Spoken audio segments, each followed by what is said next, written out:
In today's video, we are going to talk all about wine. What the healthiest wine is, the cleanest wine, is red better than white, does some cause more hangovers than others? So watch this whole video if you want to learn all about wine. Hey guys, it's Mona, and I'm here with Josh Nadel from Thrive Market. Josh is the wine expert at Thrive Market. He helps curate all their wine choices, and we are just going to pick his brain on everything wine. If you guys don't know about Thrive Market, you might have seen it in my other videos. It's where I get everything, my protein powders, my superfoods, my oatmeal, pretty much everything. I feel like we're kind of in that generation now where we don't need to go to the store or really leave our house for anything when it can just get delivered right to us. And the other cool thing about Thrive is that the prices are 25 to 50% less than what you'll find at any other health food store. So I know a lot of times it's difficult when I recommend a lot of these healthy foods, and sometimes they can be really expensive, for myself included. So having an online source where it's that discounted but the quality isn't cut at all is really amazing. And now they launched wine, and that's what Josh is here for. Let's talk about wine. Okay, so we are at the Thrive Market headquarters, in the office, I guess, office headquarters. It's so cool here, you guys. Like, first of all, it's like a fun house. Do you come here often? It's just a toy store for great food. I just can't stop snacking when I'm here. I don't think I'd be able to work here because I would gain too much weight. There's just like an abundance of healthy snacks everywhere. Basically everything you find on Thrive is just like everywhere. I just had some chocolate covered almonds. Yeah, that was my fault. Oh, that was you? Yeah, I grab those every time. Josh. Yeah. Okay. Well, today we want to talk about wine. So basically, what do you do for Thrive Market? Can you explain that? Sure. Yeah, I spend a tremendous amount of time and energy curating the clean wine program at Thrive Market. So we'll speak with importers, go directly to the source, to wineries and wine growers all over the world, looking for wines grown and made according to a specific charter, so we can be sure that we're offering our members clean wines that are free of a lot of additives, herbicides, pesticides, and a lot of things that we don't want in our food, so we don't want it in what we're drinking either. Right. Okay. So it's like Thrive Market has a specific set of like standards that it goes by, and you make sure that whatever wine is there has those. Correct. Okay. We spent some time coming up with a specific called the Thrive Market Clean Wine Charter that we send out to anybody who's interested in working with us. Oh, that's so cool. Oh, to the companies that actually give you that's so cool. To the wineries and any importer or anybody who's interested in sending us wines. Yeah. Wow, that's really cool. So it's like, here's our set of standards. If you fit into it, then we can talk. Exactly right. I love that. Okay, so I was really excited to do this video because I love enjoying a glass of wine, but it's interesting because I know nothing about wine. I know that wine has antioxidants. I know a glass of red wine a day can be helpful, but I don't know the difference between really clean wine. And I think we talked about this a few minutes ago. It's kind of hard because when you look at the back of a wine label, it doesn't really tell you anything. So if you're looking to buy wine, how would you know if it's clean or healthy wine? It's tricky, right? It's a little bit complicated in the same way that when you pull an apple off the shelf in a supermarket, you don't know if that's been treated with pesticides, if it's grown organically, or what kind of belief system your farmers have. With wine, it's the same thing. You don't necessarily know if the grapes are farmed with herbicides and pesticides and made with additives and chemicals that you'd never accept in your food. Mm-hmm. So what we do is we go to the source and we make sure that the grapes and the winemaking used in the wines that we offer here don't have any of that. So some of the things there are things that are pretty nasty that are used in commercial and industrial vineyards, whether it be really nasty pesticides, really nasty fungicides, herbicides, things like Roundup and things that are really nothing you'd ever want to come across your plate. So almost like antifungals, antibacterials, things that we're probably ingesting with the wine? Absolutely, yeah. If it's on your grapes and if it's in your plant, it's going in the juice. And this is something we think about with, like, for anyone who's not vegan, maybe if you're eating chicken or meat, we always think about hormone-free, antibiotic-free, but I don't think anyone's thinking about that with wine. For someone like who just wanted to buy a bottle of wine, I'm assuming it's a lot of research to actually figure that out and like what goes into it. Yeah, it's a tremendous amount of research, and sometimes you can't really even get to that information even by going onto a website or calling an importer or calling a producer. You really have to go straight to the source and understand how they're growing their grapes and then what happens to the grapes once they arrive at the winery. And there's a pretty big difference between those two philosophies. Somebody can be working entirely organically and biodynamically in the field. That doesn't necessarily mean that when the grapes arrive in the winery that other things aren't going on. There's a pretty big difference between wine growing and wine making. Okay. So, for example, the Thrive Market Wine Charter has very, very specific details on wine growing. Okay. But when it comes to wine making, there's a kind of a big debate in the world of what's called natural wine. And we're not so far off the reservation into like all these wines qualify for this thing called natural wine. I see. Our wines are clean and grown at minimum organically, and then some people are using biodynamic agricultural methods and things like that. And there are certain things in the winery that we won't permit at all, Okay. but they're definitely not so far flung off the reservation into natural wine. So there's the difference between an industrially farmed vineyard or a vineyard that's farmed to organic or even biodynamic standards is substantial. When you walk into a vineyard that's farmed commercial or on an industrial scale, there will be rows and rows of grapes with very little life there. There'll be herbicides sprayed like Roundup. There aren't really sounds of animals and insects buzzing around and things like this. And when you go into a vineyard that's farmed organically, or to our standards even higher with biodynamic standards and things like that, there are beneficial cover crops being planted that return nutrients to the ground, so you're not relying on fertilizers. There's beneficial insect predators that can take care of a lot of the pests that will also result in using certain chemicals down the road. There will be hawks' nests built throughout the vineyard so they can kind of circle the vineyard and maybe go after the rodents and the voles and the moles that are going to be problems. So it's a beautiful ecosystem in a vineyard that's farmed the right way, as opposed to something quite a bit more barren and unfortunate if you're farming on a really industrial scale. It kind of feels like in that case it's Mother Nature's doing its job, and if you just let it do its job, you don't have to interfere so much, right? Absolutely. Mother Nature's been at it for a very long time, right. And we've only been deferring to science for 100 years, and unfortunately there are some bad consequences to that.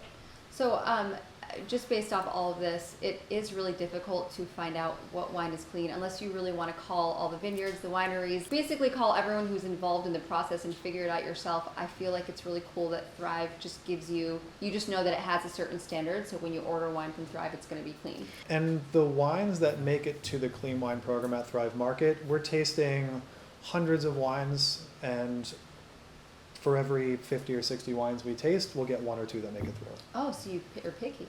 We're standards. We're super picky. Even within the standards we provide to our partners, then we have to decide if the wine is delicious and tasty. So there's that right, too. because that matters too. No one wants to drink it. Right. Yeah. The whole point is to enjoy it. It's got to provide pleasure. Okay, well here's a kind of fun question. Does certain wine give you worse hangovers than other wine? Okay, this is a hot topic, and Right. a topic that I really love to discuss. The first thing that's the most important, sulfites do not cause headaches. 100%, sulfites do not cause headaches. A few things in wine can cause headaches. Number one culprit of headaches in wine is something called tannin. And tannin lives in the grape skins of wine, particularly red grapes. And one way to determine if you might be a little bit sensitive to tannins is to oversteep some black tea, because it's the same thing. So you just get a real cup of hot water and just get a big tea bag or a couple of tea bags into that hot water, and if you take a couple sips of that and you have a couple of that and you start to feel a little bit of a headache, it means you're sensitive to tannins, and that's what's giving you a headache. So tannins are in black tea and they're also in red grape skin. Correct. Okay, Yeah. so that's how. So if you want to know, basically try the black tea test, and if Yeah. you don't get a headache, then you're in the clear for red wine. In the clear right? for red wine. Okay, that's kind of cool. Another thing that can cause a little bit of a headache with wine or alcohol in general is sugar. Sugar and alcohol. Your body needs to metabolize sugar and alcohol, and it uses water to do so. So if you're a little bit on the dehydrated side, or if you have a little bit too much of that, it's going to cause a little bit of a headache. However, let's get at the champagne causes headache myth. There is far more sugar in a mixed drink, in a can of soda, or anything like that than there is in champagne or in most wine, unless it's very, very, very sweet wine. So chances are, if you're getting headache because you're getting a headache because you're drinking champagne, maybe it's because you're having a little bit too much fun doing other stuff when you're drinking champagne. Right, unless champagne's the only thing you're drinking, and that's all that. Which is great. Right, maybe that's what's happening. But Yeah. it's the same thing when people ask me what alcohol is like the healthiest healthiest, but will give you the least amount of hangovers. I always say drink a lot of water and use no sweeteners in your mixed drinks. Absolutely. No Sparkling sweeteners water. is a huge thing. Okay, so we've covered clean wine. We've covered which wine gives you the worst hangovers. So between red and white, if you had to pick like maybe what's the cleanest or the healthiest? Like if someone wants to go the healthier route, what would they choose? Well, there are some added benefits to red wine because you have all of those molecules and compounds that are coming out of the grape skin. Mm-hmm. When you're making red wine, you're leaving the skins in contact with the juice for a prolonged period of time. That's actually how red wine becomes red. Ah. It's kind of like doing laundry. If the color just kind of seeps out of your purple sweatshirts, Right, then okay. the water becomes a little purple. That's the I way. thought it was red grapes and green grapes for white wine. Well, but the juice inside is clear. That's true, so it's the skin. Okay. Correct. Okay. So when you're allowing those compounds and flavors and colors from the red grape skins into your juice, making it red wine, that's where you're going to see a lot of those heart healthy benefits and things like that Okay. people talk about when they talk about how wine is so healthy for you. Okay. One question I have for all my vegans out there, how do you know if a wine is vegan or not? Because it uses egg whites, right, as a filter? There's a couple of animal products that can be used in the winemaking process to clarify a wine. Egg whites or some things that are based on animals. That would be a question you need to get to at the grower level. There will very rarely, if ever, be any indication on a bottle of wine that it's suitable for vegans unless you get to the source. Right, unless maybe you're at like a specific vegan store or okay. Maybe a shop or a sommelier or somebody has vetted that information for you in advance, but looking at a bottle, it's very, very rare you'll see that information. Okay. So speaking of sugar in wine, and I know some wine has more, some has less. Do you need sugar? Like, does it or can you have a sugar-free wine? All right, so the sugar in wine, unless you add it in the winery, comes from the grapes themselves. Mm-hmm. Grapes are super delicious. If you grab one off a table, it's sweet and delicious. And as wine ferments, that sugar is eaten by yeast and becomes alcohol, which goes into the wine, and carbon dioxide, which flies out. So if in the winery you allow all that sugar to be eaten by yeast, the wine is totally dry. Oh, If- that's what it means. That's what it means. And if either the yeast stops or or a decision is made at the winery to kill the yeast or arrest or cease that fermentation, then you can have little bits of residual sugar in the wine. In the winery, you can also add sugar to the wine, which will increase fermentation, create a little bit more alcohol. Maybe the grapes didn't get quite ripe enough and you want to add a little bit of sugar. That doesn't mean the wine will stay sweet because that could be fermented out. I see. But its sweetness in wine is very basically, is there residual sugar in there that's left after fermentation or not? Okay. And I think something that is an interesting conversation is sometimes people mistake sweetness for texture or flavor. A wine can be ripe and a wine can be soft and round and bone dry, or a wine can be a little bit lean and mouth-watering and gritty and also be bone dry. So there's kind of flavor words, texture words, and sweetness words. The grapes come into the winery and they've got delicious sugary juice inside of them. Right, natural sugar from the grapes. Correct. Right. And they go into a vat and the magic of fermentation starts. Okay. If all of that sugar is eaten by the yeast, we call that fermenting out. Mm-hmm. And there's no more sugar left, and then the yeast says, oh my God, I have no food, I'm out, I'm dead. Then there's no more sugar left in there and you have a dry wine. Okay, so it is less. Okay. Correct. So most wine you're going to drink, particularly in the Thrive Market program, unless we tell you it's a sweet wine, is going to be 100% dry. Okay, I love that. Okay, so one more question about hangovers. So red versus white wine, would either of them give you more or less of a hangover? Sometimes you can get a little bit of a headache that's triggered by some red wine. Some older red wines, in the same way that aged beef and things like that can trigger a histamine reaction, and that can give you a little bit of a headache. But that hangover feeling is pretty much the same from red to white. All right, well, can we try some wine now? Yeah, Let's do try that. some Thrive Market wine. All right. Okay. Think about a white or a red to start. Let's start with a white. Okay. This is a white wine that is currently in the Thrive Market Clean Wine program. It's made from a grape that is not necessarily on the tip of everyone's tongue, and it's a little bit difficult to pronounce. The name of the grape is Verdicchio, and it comes from the Marche region off the Adriatic coast of Italy. The name of the winery is Tenuta Ugolino. And Tenuta Ugolino? Ugolino, yep. Okay. Here we go, Ugolino. Mm-hmm. And it comes from a little single vineyard not far from the coast off the Adriatic. Grapes are harvested a little bit later into the harvest season than some other ones, so presumably we've got some softer textures and more aromatic flavors. Okay, and actually my next question, is it important to do the whole stir and The swirl? The swirl. Yeah. Because I always feel like a wannabe when I do it, because I don't No, really know no, what no. I'm doing. You've got the tools. You've got the opposable thumb and the I do. fingers, right? You got all the raw materials. All right, let's try. So yeah, maybe go in between here on the Okay. table to start, and just here you go. You're a pro. Okay. Also good to start with a white wine when you do this, in case there's any accidents. That's true. It's easier What to does dry. this It's do, easier though? to dry clean. So what this does is it allows oxygen to get into the glass and increases the aromas that you're Huh. able to smell. So just for that like 3 or 4 seconds that you do that, it really. Okay, I was always Absolutely. like, what could that really do? No, I it guess really does. Okay. Um, try a standing swirl. yeah.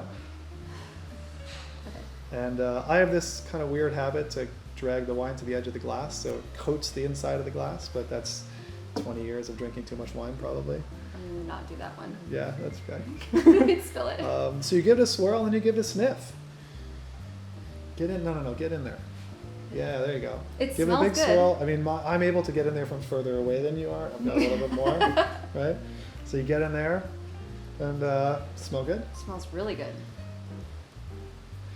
So we would call this, if you're able to put your nose into a glass of wine and just immediately it's full of aroma, you'd say it has a pretty intense aroma or high intensity of aroma. High intensity aroma. Yeah. Versus that a was very lighter smell. natural. Thank that you. Was good. Just Versus white. something that's a little bit more shy or a little more reticent or a little lower in its intensity. Yeah, this is not a shy wine. It's Correct. pretty high intensity aroma. Yeah. Okay, let's take a sip. Yeah. Let's Cheers. taste it. Cheers. Oh my god, I'm taking this one home. Yeah, I'm glad That you is like it. delicious. Yeah, Wow, this I is- love it. Yeah, this is just the kind of style of wine that I like too. By the way, guys, I'll link all these wines below the video. This one, if you like I mean, what did we just say? I already forgot, but it's really good. It tastes really light and fresh. Yeah, I would say it's fresh, but kind of a medium-bodied, light to medium-bodied wine with a lot of just ripe and fresh fruit to it. Really versatile with a lot of different kinds of foods, or just because you're thirsty. No, that actually was a perfect, like the ripe and fresh fruit. That's like the vibe I got from it. Yeah. I like it. I'll do one more for safety. Yeah, do it. Mhm. Get in there. Okay. Love that one. All right, you thinking about a little red? Let's try a little red. So earlier this afternoon, you were telling me that you liked red wines that were maybe a little lighter in body or easier to Yes. drink. So I picked one. Yeah, I picked one out for you from the north coast of California, kind of in the Sonoma area. Love it. Uh-oh, got a little drip there. I got my trusty Oh, you are a true wine guy. trusty guy. Yeah. This is a really kind of a fun wine, and it's made from grapes that were.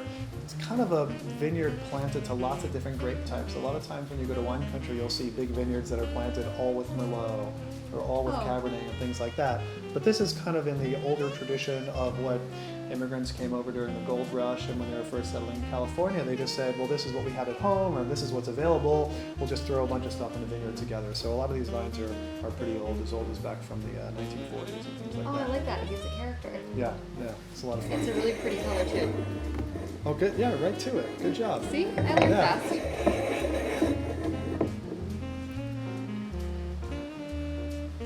I'd say it's not as intense of an aroma, right? It feels pretty light to me. Am I Yeah. wrong? Yeah. I would say Is that. this subjective or objective? Yeah, the one thing about wine is that there are some rights and wrongs, but I think you have to experience it for It yourself. smells delicious, actually. Yeah, I would say Smells that. amazing. Yeah, the aromas in this wine are just really, just enthusiastic and just generous, and it's kind of like a carnival of smells. I mean, I don't know. I think that sounds good. I forgot to cheers. Oh, cheers. Okay.